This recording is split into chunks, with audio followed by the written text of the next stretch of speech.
Nang mapagtantong hindi ubra si Wen Tao ng mag-isa, gumamit na ng diskarte ang Sword God Sect na pandarambong, isinugal ang lahat gamit ang 10 Shenhon laban kay Zhou Fan. Lumabas na ang kanilang alas pala ay ang pagsasama-sama ng mga Shenhon para maging isang napakalakas na Sword Soul. Ang lahat ng nasa tribuna na nakasaksi sa tagpong iyon ay labis na nagulat, hindi inaasahang ganoon kalaki ang gagawin ng Sword God Sect. Pero si Zhou Fan ay nakatayo lang doon, walang bahid ng pag-aalala sa kanyang mukha. Nang makita ito ni Wen Tao, buong lakas niyang itinulak ang dambuhalang Sword Soul patungo kay Zhou Fan. Pero pagdating sa Shenhon, nakatagpo na ng katapat ang mga taga-Sword God Sect. Inilabas ni Zhou Fan ang kanyang ubod ng lakas at espesyal na Heavenly Dragon Soul, at madali niyang naharang ang Sword Soul na iyon.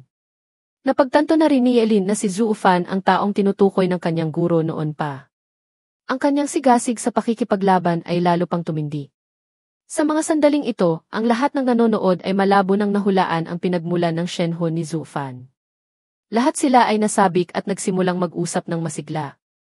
Ang Heavenly Dragon Soul, sa buong Western Prefecture, tanging ang 2 kataas-taasang dragon lamang ang mayroon nito. Ngunit paano naman basta-basta ipapakita ng 2 kataas-taasan ang kanilang Shenhon sa mga ordinaryong tao? Ngayon ay mapalad silang masaksihan ito, at mula pa sa isang ordinaryong disipulo ng isang medyo hamak na sekta.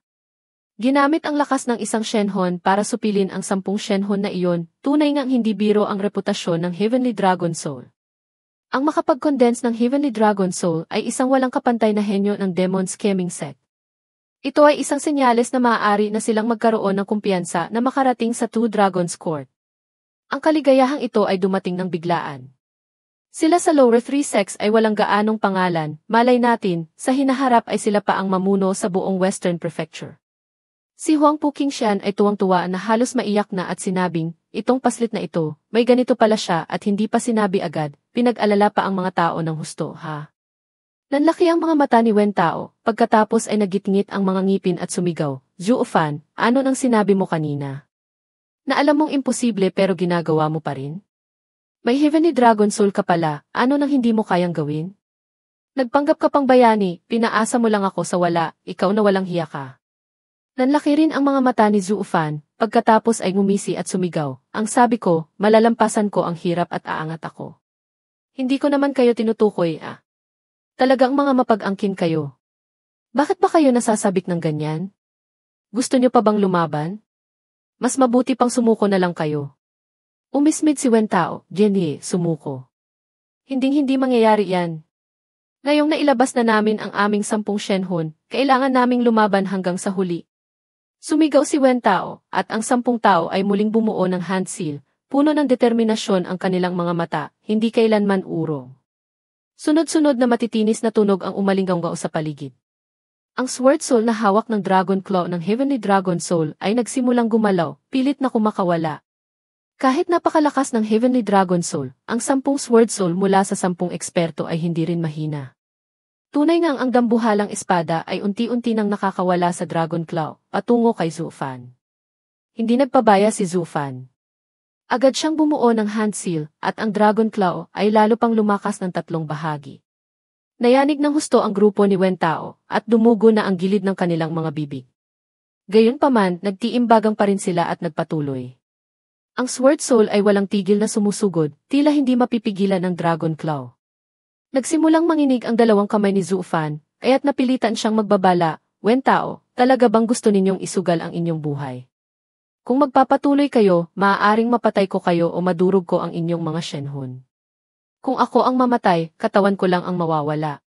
Pero kapag kayo ang nabigo, ang inyong mga Shenhon ang mawawasak.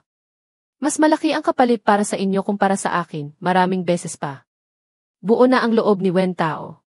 Mayabang siyang sumigaw, alam kong imposible, ngunit ginagawa ko pa rin, ito ako. Kung susuko kami ngayon, pagsisisihan namin ito habang buhay, hindi kami matatahimik at hinding-hindi kami makakaakyat sa tugatog. Ang mamatay ay walang dapat ikahinayang.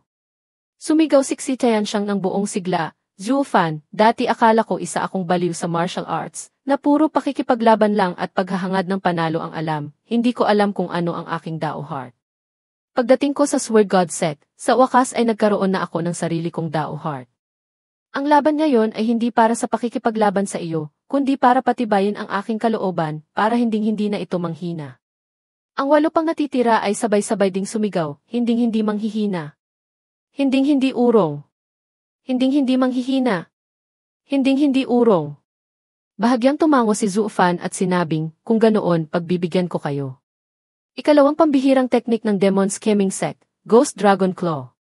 Ang Heavenly Dragon Soul ay walang tigil na umuungol at ang lakas nito ay biglang tumindi. Crack! Isang tunog ng pagkabiyak ang narinig.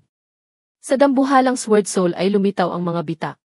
Ang buong 10 miyembro ng Sword God Sect ay muling nayanig, pagkatapos ay sabay-sabay na sumuka ng dugo. Ngunit nagtiimbagang pa rin sila. Ang Sword Soul ay patuloy pa ring sumusugod.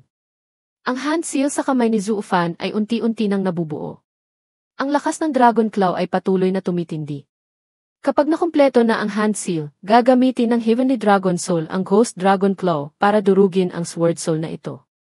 Sa sandaling iyon, ang 10 miyembro ng Sword God Sect ay mamamatay dahil sa pagkasira ng kanilang mga Shenhun.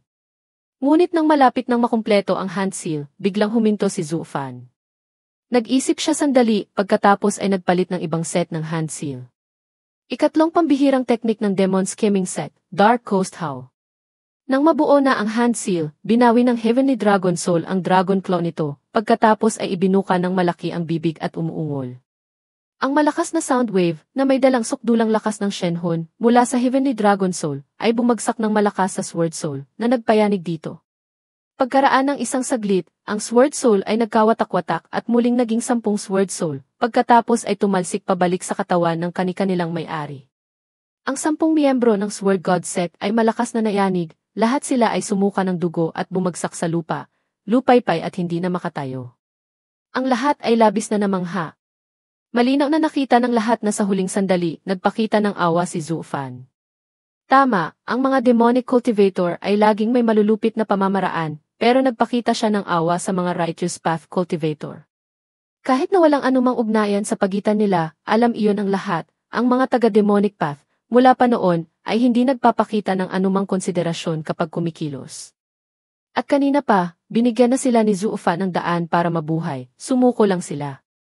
Sila mismo ang hindi pumayag. Sa sitwasyong ito, ang malamig na paggamit ni Zufan ng isang nakamamatay na atake ay maituturing ng buong pusong tulong, walang dapat ireklamo. At totoo nga, si Zufan ay talagang walang pag-aalinlangan na naghanda na wasakin ang kanilang mga primordial spirit.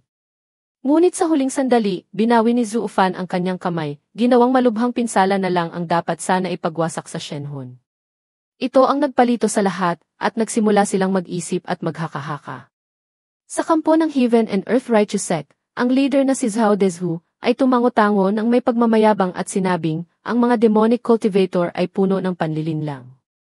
Ito ay pabor sa Sword God Sect para makipag-alyansa ang Demon Scheming Sect sa Middle Three Sects. Lenue. Ang demonic path ay masama.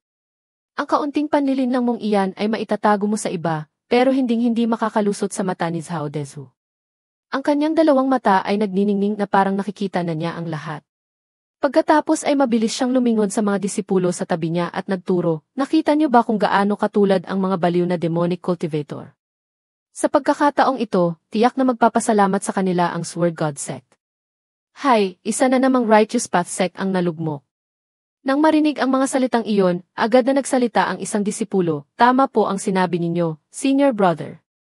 Sana lang ay maging kasing talino ninyo ang mga disipulo ng Sword God Sect, Senior Brother, na may malinaw na paningin at puso. Ang makita ang tunay na mukha ng demonic path, na may matuwid na paninindigan at talino tulad ni Senior Brother, ay bihira na ngayon. Labis na nag-aalala si Junior Brother. Nang marinig iyon ni Zhao Dezhu, natuwa siya ng husto. Napabuntong hininga siya na may halong pagyayabang at sinabi, Siyempre pa. Hay, ito ang pinakaaalala ko. Ang mga sekta na walang matalinong tao, tulad ko ay madaling malinlang ng mga sinungaling na demonic cultivator. Kaya nga lagi kong sinasabi sa kanila na huwag makipag-ugnayan sa demonic path, kundi dapat ay isang bagsakang lipulin sila. Nakakalungkot, ang mga ordinaryong tao ay hindi nakikinig sa akin. Lalo na ang Clear Service Sect, bilang pinuno ng Upper Three Sects, dapat sana ay mas may responsibilidad silang lipulin ang demonic path. Pero sila Li. Nagpatuloy sa panunuyo ang disipulong iyon, Senior Brother, hindi niyo na kailangang mag-alala ng ganyan. Sa tingin ko, ang dakilang adhikain ng Righteous Path ay maaga o huli ring masisira sa kamay ng mga Righteous Path sect na hindi makakilala ng tama sa mali. Mas mabuti pang ang ating Heaven and Earth Righteous sect na lang ang mamuno sa Upper Three sects para maging halimbawa sa lahat ng Righteous Path sect sa buong mundo. At ang titulo ng numero 1 henyo sa Western Prefecture ay dapat mapunta sa inyo, Senior Brother. Tanging isang taong may matuwid na diwa tulad ninyo ang karapat-dapat kumatawan sa ating Western Prefecture. Sunod-sunod na tumango si Zhao Dezhu, tila sumasang-ayon. Ngunit mabilis na naging seryoso ang kanyang mukha, tumingin siya sa direksyon ng bida, at napabuntong hininga, masasabi ko nga yan, pero kahit si Ukingkyu ay hindi ko matalo, siyan mo ay hindi ko rin kaya. Ngayon, may isa na namang halimaw na may Heavenly Dragon Soul ang lumitaw. Hay, at isa pa siyang baliw na Demonic Cultivator. Ito ba ay tanda na nais ng langit na wasakin ang ating Righteous Path? Nagpatuloy sa panunuyo ang disipulo, Senior Brother, huwag kayong mag-alala. Noon pa man, hindi na nanalo ang kasamaan sa kabutihan. Maaga o huli, ang posisyon ng numero 1 sa Western Prefecture ay mapupunta sa inyo. Hihihi. Nang marinig ni Zhao Dezhu ang mga salitang iyon, labis siyang nasiyahan. Ngunit sa kanyang puso, malinaw sa kanya ang lahat, anong hindi na nanalo ang kasamaan sa kabutihan. Puro kalokohan. Sa huli, hindi ba't lakas pa rin ang tinitingnan? Ang aming Heaven and Earth Righteous sect ay napanatili ang posisyon sa Upper Three sects sa loob ng libu-libong taon. Ngayon, lumitaw ang Demon Scheming sect, sunod-sunod na humahamon, at malapit ng manalo laban sa numero 1 Middle Three sect. Mukhang mahirap nang mapanatili ang titulo ng Upper Three sects, paano pa kami magkakaroon ng karapatang mag-isip na mamuno sa 9 sects? Ang maprotektahan ang aming posisyon ay hindi na masama. Sa itaas na plataporma, nagsalita si Ukingkyu, marahil ay iniisip niya ang mas malaking kapakanan para sa hinaharap ng sekta. Tutal, ang Demon Scheming sect ay dating lower 3 sect lang, kararating pa lang sa hanay ng middle 3 sects. Kung lilipulin ng kanyang mga disipulo ang lahat ng disipulo ng Sword God sect, makakaaway nila ang middle 3 sects, at sa loob ng maraming taon, magiging dehado sila sa kanilang pag-unlad sa hinaharap. Tutal, ang makapasok sa hanay ng middle 3 sects ay isang bagay, pero ang gawing tunay na lakas ang mga mapagkukunang iginawad ng Two Dragons Court ay mangangailangan pa ng mahabang panahon. Umiling si Anmo at sinabi, sa tingin ko, hindi ganoon kakomplikado. Noon nga, kahit ako ay naglakas loob siyang patayin, bakit naman siya mag-aalala sa mga ganyang bagay? Isa pa, ang mga ordinaryong demonic participle ay kumikilos ayon sa gusto nila. Kapag sinabing atake, aatake. Bakit naman siya magbabago sa kalagitnaan? Sa tingin ko, bigla lang siyang tinamaan ng kabaliwan, biglang nawala ng intensyong pumatay, ganoon lang yon. Nakangiting sinabi ni Ukingkyu, walang intensyong pumatay? Nakatutok na ang patalim sa liig niya, tapos bigla siyang mawawala ng intensyong pumatay? Ang mga demonic cultivator ba, mula pa noon, ay kayang kontrolin ang kanilang intensyong pumatay ng ganoon kadali?